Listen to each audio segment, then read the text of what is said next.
هغه کنډوالې چې ګورې هغه کنډوالې چې ګورې هغه زما کلی دی. وران وران دیوالونه خړې دوړې جنګ وهلی دی. دلته په دغه کلي کې دلته بریتور او توریالي زلمیان میشته وتل. هلته یې قبرونه دي او دغلته یې څلی دی. هاخوا د سیند لور ته و ګودر ته ننداره وکړه. هاخوا د سیند لور ته و ګودر ته ننداره وکړه. اوس د مستو پیغلو د ټولیو پاتېدلی دی. ها لویه صوفه چې بدیره زموږ د سپین ږیرو وه، هر کنج و کنار یې ګوره هر خوا نړېدلی دی.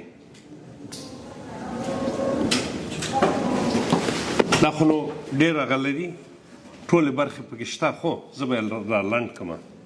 ولې داسې وشول؟ ولې داسې وشول؟ دا سمسور کلی شوران ولې؟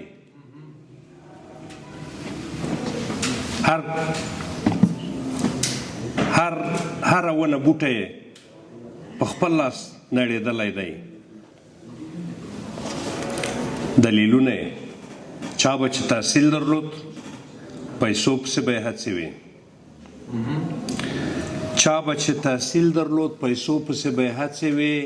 دا وطن په شرق او چا په غرب باندې پلورلی دی. آخر به راټول کړو.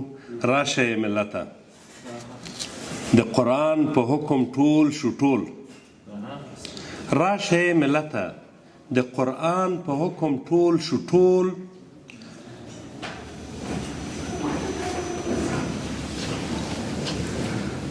وخت د وینا اوس وخت د وینا تللی، اوس د کار دور راغلی دی. دا مې ډېر لنډ کړ، ډېره لویه قصیده خو لنډ مې کړ، د دې لپاره چې د ځوانانو له صف نه ونه وځم. ما پکې یو څه ویلی. مننه.